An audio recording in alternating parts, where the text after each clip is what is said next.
Turma, eu só preciso que vocês me confirmem, certo? Escrevam aqui no chat que vocês estão aí visualizando o meu compartilhamento de tela. Tá todo mundo visualizando? A imagem não está distorcida, o meu áudio está compreensível, a minha imagem também não está travando para vocês, está tudo tranquilo? Porque agora eu vou começar a explicação do conteúdo. Pronto. Turma, então, como eu expliquei hoje, nós vamos aí iniciar o estudo do capítulo 22. Assunto esse que não está tão interligado, não é um assunto tão dependente do que nós vimos nas nossas últimas videoaulas. Então, o capítulo 22, ele vai começar a trabalhar com essa ideia de ecossistemas, biomas. Então, a gente precisa, logo nesse primeiro momento, diferenciar uma coisa da outra ou compreender se eles são ou não a mesma coisa. Será que ecossistema e bioma são sinônimos? Ou será que eles têm aí definições diferentes? Vocês estão observando que eu estou compartilhando com vocês o livro de vocês. Nós estamos aí utilizando agora a página 300 do livro de vocês, certo? Então, caso vocês queiram acompanhar a nossa aula com o livro, ótimo, perfeito. Então, turma, vamos aí primeiro entender, certo, o que é um ecossistema. Com certeza, vocês já ouviram falar em seres bióticos, elementos bióticos e elementos abióticos, certo? Seguinte, o que é um elemento abiótico? São aqueles elementos que nos cercam, que não são vivos, eles não possuem vida, mas graças a eles existe vida no nosso planeta. Então, turma, por definição, se elementos aí do nosso ecossistema, classificados como abióticos, são aqueles elementos sem vida, mas que favorecem de alguma forma a existência de vida no nosso planeta, os elementos bióticos são todos os seres vivos. Exatamente isso, turma. Todos os seres vivos, incluindo vírus, bactérias, protozoários, fungos, répteis, aves, todos os elementos que possuem vida, todos os fatores aí desse ecossistema que forem vivos, eles vão ser classificados como elementos bióticos, certo? E aí, o que seria o ecossistema? O ecossistema seria justamente o quê? A interação desses seres. Quando os elementos abióticos interagem com os elementos bióticos de um determinado local, nós dizemos que essa interação vai ser chamada de quê? De ecossistema, certo? É quando eles estão ali interagindo entre si, certo? Para quem está acompanhando na página 300, qual é a definição que o livro de vocês aborda? Ao conjunto formado por elementos abióticos e bióticos que interagem entre si, permitindo a transferência de energia. A essa interação, a esse conjunto, nós vamos chamá-los de ecossistemas, certo, turma? Então, como exemplo aí de elementos de um ecossistema classificados como abióticos, ele colocou o ar, a água, o solo, a luz, né, a luz do sol, né, que transmite aí o calor, o clima, tudo isso são elementos abióticos, mas graças a eles existem os elementos bióticos do ecossistema. Lembrando que esses elementos bióticos são todos os fatores vivos, ou seja, são todos os seres que possuem vida. Quando a gente está falando de bioma, o que seria aí um bioma? É uma região equilibrada, onde a quantidade e a diversidade de seres vivos que estão aí neles presentes são relativamente constantes. Só que tem um detalhe. Quando eu digo relativamente constantes, nós temos que levar em consideração que o ser humano, que é um elemento biótico do ecossistema, nós temos aí a capacidade, turma, de afetar tanto o ecossistema como os biomas. Afetar de que forma? Vamos aí, algum aluno poderia ligar o microfone e citar um exemplo no qual nós, seres humanos, estamos aí afetando o equilíbrio do meio ambiente. Será que alguém poderia me dizer um exemplo? Uma ação que o ser humano realiza onde o ecossistema é prejudicado. O gás dos trens a vapor. Pronto. Então, o que o Ícaro está falando para a gente pode linkar esse exemplo do Ícaro com o quê? Poluição. No caso aí que o Ícaro citou, a gente poderia dizer que esse vapor, né, que essa queima desse elemento, vamos dizer assim, vai estar causando uma poluição chamada poluição atmosférica. E a poluição, galera, ela vai diretamente interferir no equilíbrio dos ecossistemas e dos biomas. Lembrando mais uma vez, ó, o que é que o livro de vocês fala?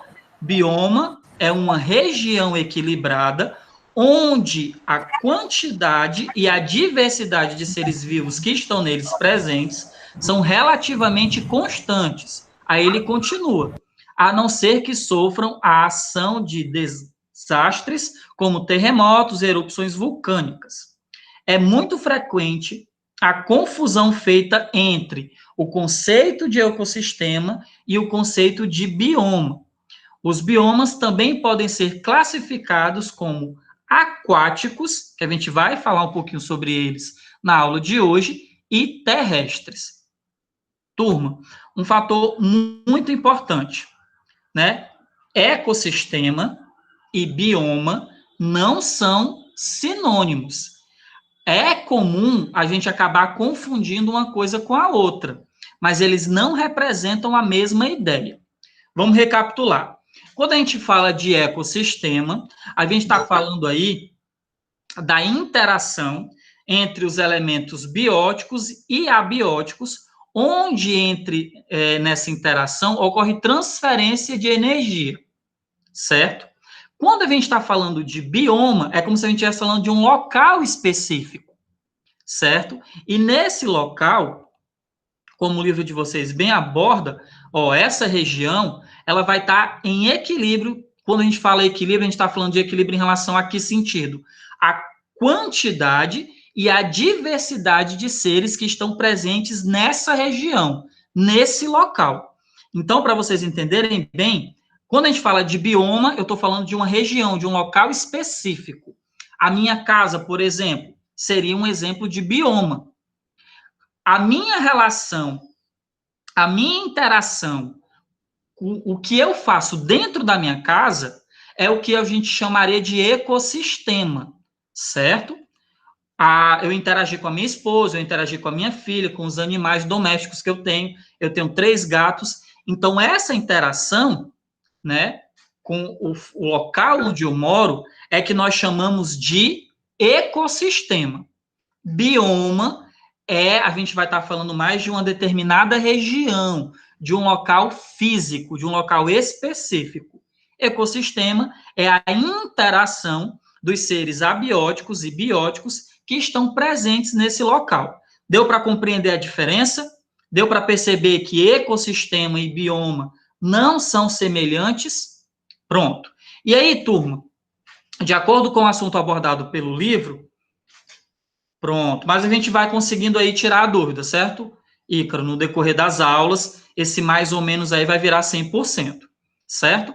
E aí, turma, esse bioma, que é um local específico, é um local físico, quando vocês ouvirem o termo bioma, lembre-se do lugar onde os animais vivem, certo? Aí a gente chama de bioma, que ele pode ser aquático ou ele pode ser terrestre. A forma como esses animais se relacionam com esse local, vocês vão chamar de ecossistema. O local onde o animal mora é o bioma. A forma como eles interagem nesse lugar onde eles moram é que a gente chama de ecossistema. Ficou mais fácil dessa forma, Ícaro? Ou ainda está com dúvida? Pronto, perfeito, Ícaro. Então, turma, como eu estava falando para vocês, esse bioma, ele pode ser aquático, que vai ser o assunto que a gente vai abordar na aula de hoje, e terrestre. Quando a gente fala de biomas aquáticos, qual é a primeira ideia já que vocês agora compreenderam a diferença entre biomas e ecossistemas, qual é a primeira ideia, qual é o primeiro lugar que vem à mente de vocês quando a gente fala assim, biomas aquáticos? Qual é o primeiro ambiente do planeta? Oceanos, o Ícaro já escreveu aqui. O que mais, galera? Só os oceanos podem ser classificados como biomas aquáticos, os mares, os lagos. Será que aquela poça d'água que se forma no quintal da minha casa quando chove poderia ser classificado como um bioma aquático? Eita, que já botaram aqui piscina. Esse 7º ano faz a minha alegria. E aí, galera, será que todo local onde tem uma poça d'água, um aglomerado de água, pode ser classificado como bioma aquático? A gente vai ver isso na aula de hoje, viu?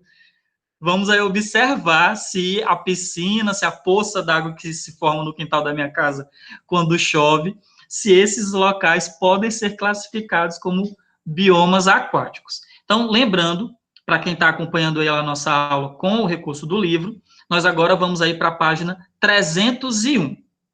Turma, dando continuidade, finalzinho da página 300, ele fala o seguinte: os biomas aquáticos podem ser classificados segundo a sua salinidade, ou seja, quantidade de sal presente na água, em marinhos. Quando é que o bioma aquático vai ser marinho?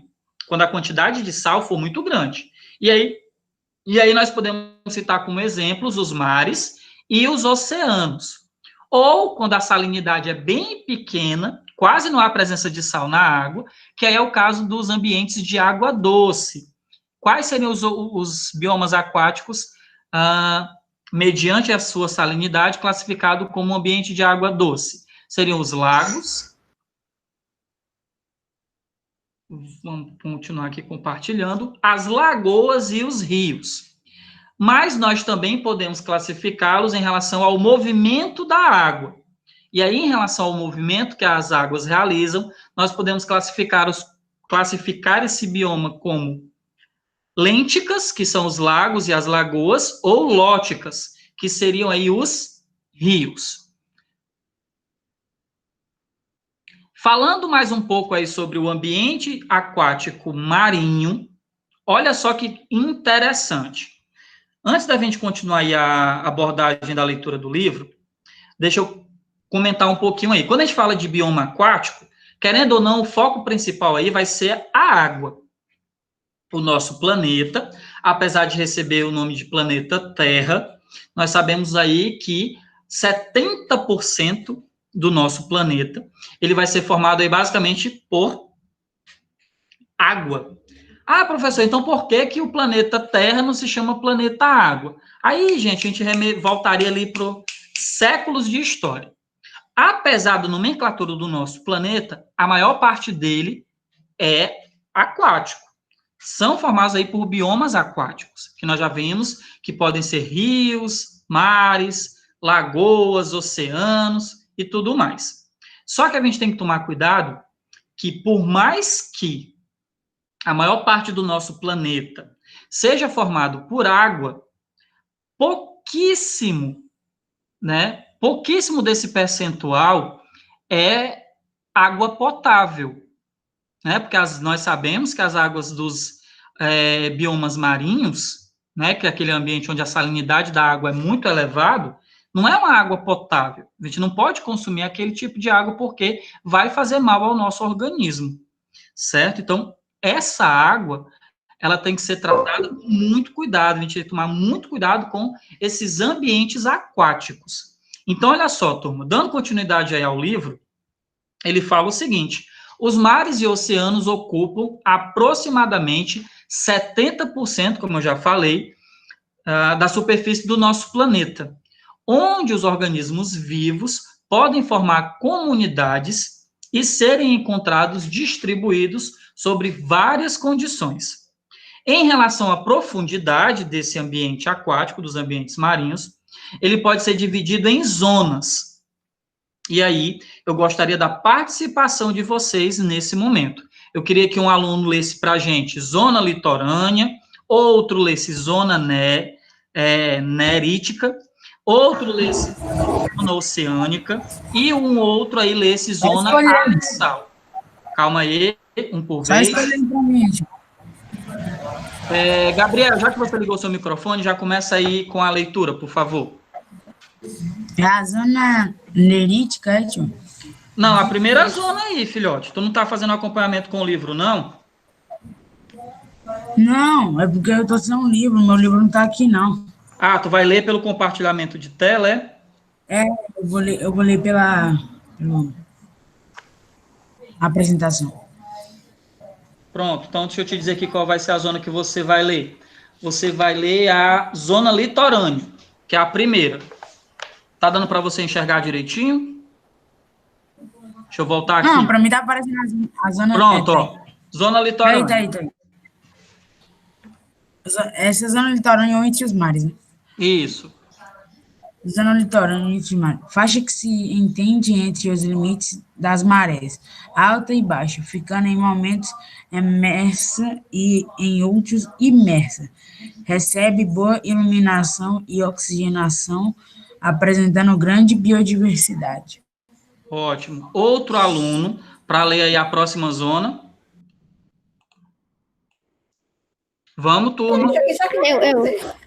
Zona Quem? Grazi, você vai fazer a leitura? Pronto, vamos lá. Zona nerítica. Faixa que recobre a plataforma continental. Chega a alcançar 200 metros de profundidade, com cerca de 50 a 60 quilômetros da margem. Representa a região de maior importância econômica devido ao grande número de organismos. Outro aluno agora para ler a zona oceânica. Eu, tio, posso? Pode sim. É da zona abacial? Isso, exatamente. Oceânica. Faixa que situa entre 200 e 2.000 metros de profundidade. Apresenta intenso declive e ocupa a região denominada talude continental. E aí, para finalizar, quem pode ler zona abissal?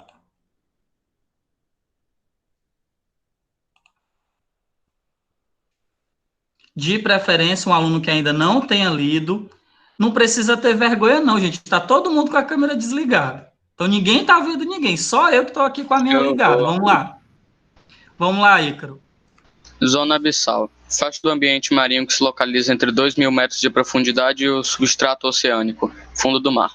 Apresentando total falta de luminosidade, baixa temperatura, grandes pressões e disponibilidade alimentar escassa. Os animais presentes nessa zona nutrem-se de matéria orgânica que afunda lentamente. Uma coisa interessante, eu não sei se vocês já ouviram falar, quem aqui já assistiu, eu sempre gosto de citar esse filme, eu adoro filmes de animação. Quem aqui assistiu Procurando Nemo? Pronto. Tem a Grazi que já respondeu, a Giovana já respondeu, o Luiz Felipe já respondeu, a Ingrid. Então, assim, Gabriel, por favor, desliga o teu microfone. Então, assim, ó, tem uma cena daqui do filme, do Procurando Nemo, que o Marlin e a Dory, eles estão justamente nessa zona aqui, na zona abissal. Então, os peixes que vivem nessa região, os animais marinhos que habitam nessa região, eles sofreram adaptações. Então, eles são bem diferentes, eles são animais bem exóticos. E aí, o Ícaro leu, só um instantinho, Ícaro. Oh, pode falar, não, fale logo, pode falar. É aquele peixe pescador, né? Com meio que uma lanterna. Exatamente. Esses animais, eles sofrendo a adaptação, como essa zona não recebe luminosidade, então é um breu só.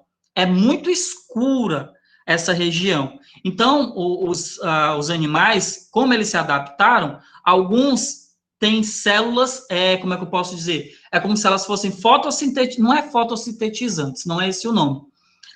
Células fotossintetizantes são capazes de realizar a fotossíntese, mas são células luminosas, que eles usam esse recurso para atrair presas e tudo mais. Então, é bem interessante, né? Porque como essa região não recebe iluminação alguma, Então, os animais que vivem nela sofreram modificações, adaptações, para que eles realmente pudessem sobreviver a esse tipo de habitat. Só, turma, que nós não finalizamos ainda a questão aí aplicada ao habitat marinho. Nós temos aí uma continuidade. Olha só, turma. Só um momentinho. Então, aqui, ó.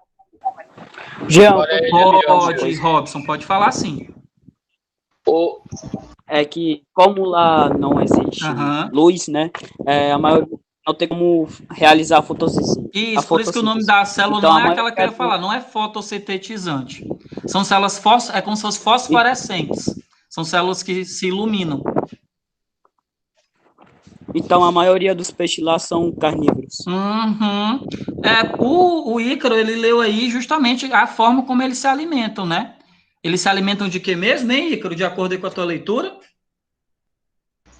De pequenas partículas que vão afundando. Não, afundando, exatamente. Então, turma, dando continuidade aí no que vocês estão visualizando no compartilhamento de tela, nós temos aí justamente aí a profundidade dessas zonas. Então, ó, a zona eufótica, vocês estão vendo aí, vai de 0 a 200 metros de profundidade.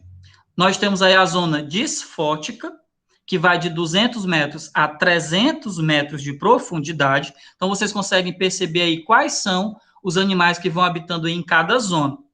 Olha lá no finalzinho, quando nós temos lá a 5.000 a 11.000 metros de profundidade. Olha o aspecto que os animais que habitam essa região possuem.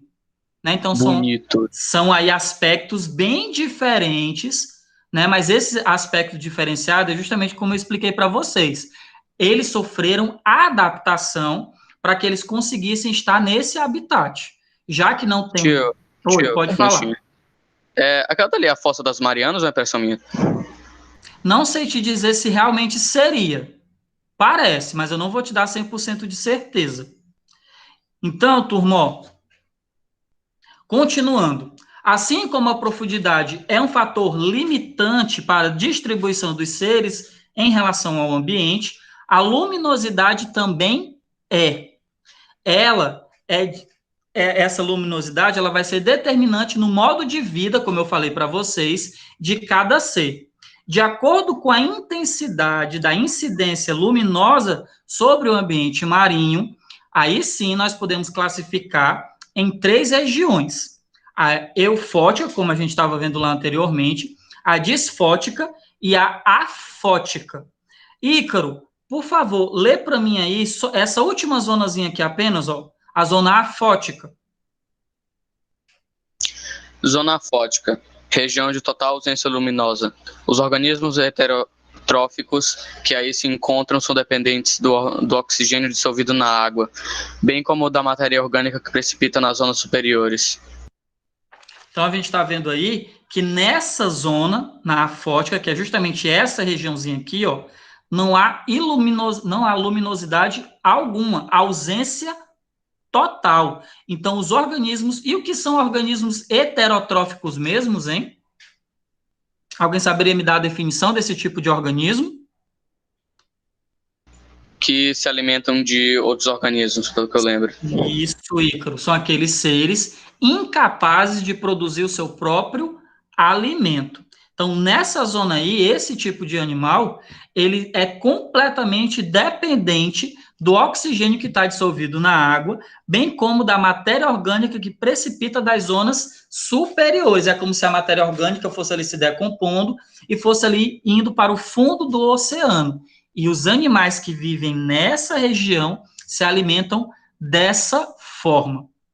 Já em relação aos ambientes de água doce, a luz não tem muita influência sobre a distribuição dos seres vivos, pois esses ambientes não apresentam grandes profundidades. Então, essa classificação aqui dessas zonas, zona eufótica, disfótica e afótica, a gente vai estar falando ali a gente vai estar falando exclusivamente dos mares, né, que são aí os ambientes marinhos, certo? Os mares e oceanos.